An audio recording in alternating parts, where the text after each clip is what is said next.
Après 6 mois à avoir vagabondé en Espagne, on rentre en France pour certaines raisons, des raisons de santé. Yo! J'espère que ça va vous. Moi ça pourrait aller mieux, je vous avoue. On en parlera après et c'est aussi le but de la vidéo. On va vous parler du bilan du road trip qu'on vient de faire avec notre cher Gaston, van aménagé. On est parti en Espagne, au Portugal. On va parler aussi des projets de la chaîne YouTube et du pourquoi on est rentré en France pour une durée indéterminée. Et on va parler de tout ça dans cette vidéo.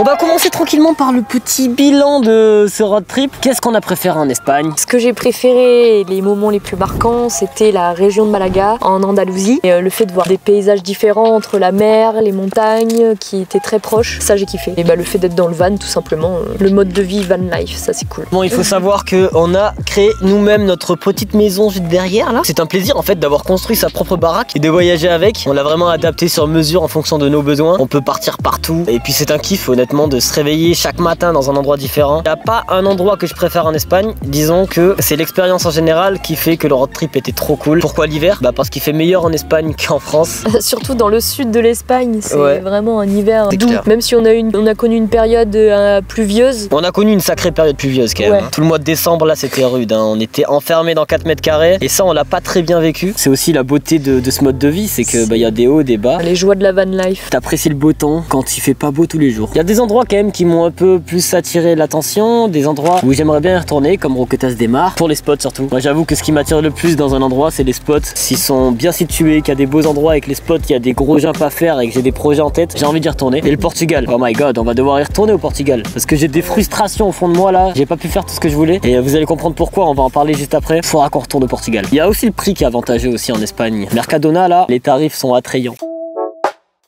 Pourquoi du coup on est rentré en France si l'Espagne c'était si bien? Il y a deux raisons. La première, je vais participer au FIS à Montpellier, voilà, en mi-mai. C'est une compétition internationale que j'ai déjà fait l'année dernière, donc c'est génial. Je fais que la partie speedrun, la vitesse, donc je fasse l'aller-retour sur des obstacles. Et du coup la deuxième raison pour laquelle on est rentré, elle est un peu moins joyeuse. J'ai pris rendez-vous un mois à l'avance pour faire une IRM de mon genou. Il va falloir que je prenne une décision. Mon genou continue à faire n'importe quoi. Des fois, en faisant un trick tout bête, il va se mettre à gonfler et après j'en ai pour 3 semaines d'arrêt. Donc c'est interminable, il faut que je me guérisse. Et c'est sûr que quand t'es en van, sur les routes tout le temps, tu peux pas aller voir des spécialistes, je peux pas me soigner, je peux pas aller voir de kiné, d'ostéopathe, etc. C'est trop cool quand t'es en bonne santé, mais dès l'instant où t'as un genou qui fait n'importe quoi, c'est un peu relou. Il fallait qu'on rentre pour me soigner tout simplement.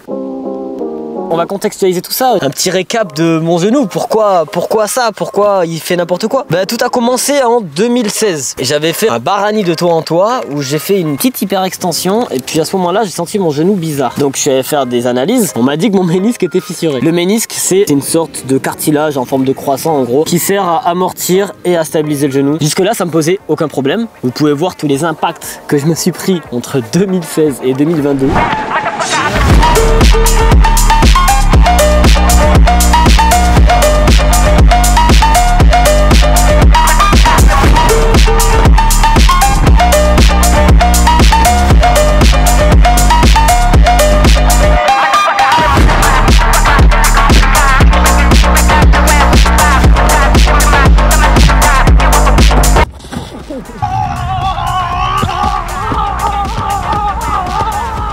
Voilà, on peut dire que ça posait pas de problème. Mais en 2022, il s'est passé quelque chose, plusieurs trucs qui m'ont bien dégommé le ménisque. Je vous parle de mon fail le 1er mars 2022. J'ai les dates en tête, tellement que c'est des dates marquantes pour moi. Je fais une sorte de vortex dans la fosse. J'étais en fin de session, j'étais hyper fatigué, je venais de mener un stage toute la journée. J'étais mort quoi, et puis vortex ça a jamais été mon tricks fétiche. Ma cheville est partie, mais mon genou aussi un peu. Ça m'a fait une sorte d'entorse un peu au genou, mais ça allait jusque là. Mais n'empêche que ça m'a fragilisé par la suite parce que en août 2022, j'ai juste fait une petite session en haut d'un ponton. Ça devait être une journée de chill et j'ai fait un front en partant des genoux. Normalement c'est quelque chose de pas compliqué, mais avec ton genou.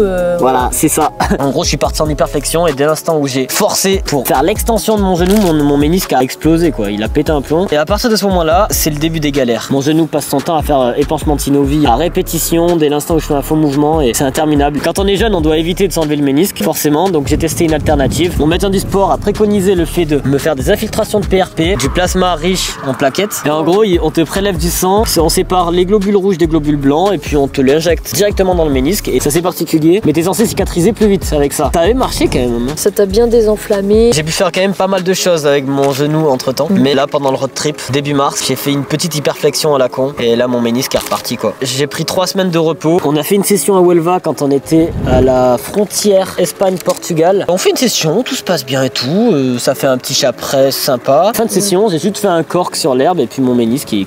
Et c'est reparti pour une inflammation de 3 semaines. C'est à ce moment-là qu'on a pris une décision. Rendez-vous IRM, rendez-vous médecin. Et puis voilà, nous voici en France actuellement. Et j'ai les résultats.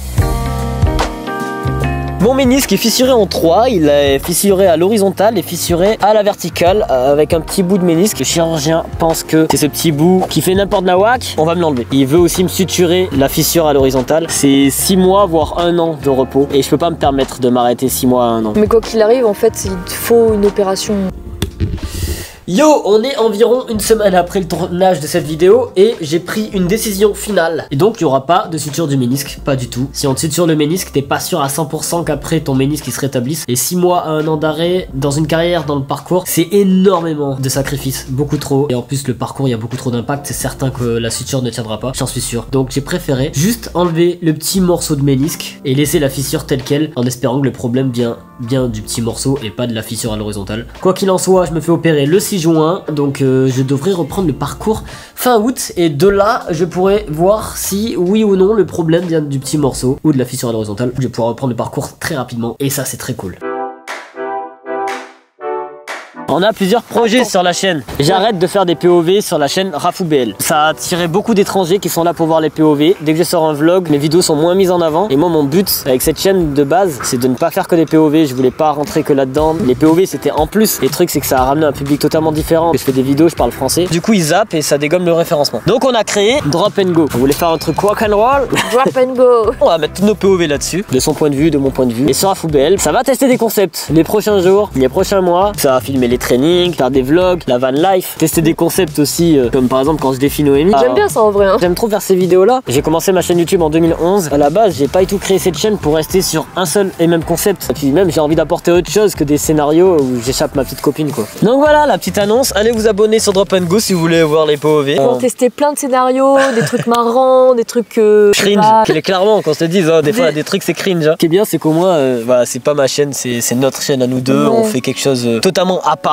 de ce que j'ai envie de faire avec Rafoubel. Rafoubel c'est moi mais c'est aussi ma chaîne YouTube. Bon et puis du coup vu qu'on a créé une nouvelle chaîne YouTube il fallait qu'on fasse du contenu. Pendant un mois on a charbonné les POV. Il y a plein de POV qui vont sortir sur Drop and Go. Donc allez voir ça, allez vous abonner. De toute façon ça va sortir au fur et à mesure. Et ça s'est pas passé toujours comme prévu. On a fait des vidéos, on a dû rentrer dans un champ avec des moutons et tout. Moi je voulais à la base être proche des moutons et ils sont partis méga loin. Aussi on était à Saragosse. Une vidéo qui est en stand-by d'ailleurs, on n'a pas pu la finir encore. À l'échauffement je me suis tordu la cheville. Ça te fait mal là Ah ça me lance, ouais tu vois là et là. Là je m'échauffe tranquillement, je fais un dash volt là-dessus. Je pose mon pied là, ma cheville qui tourne comme ça, clac.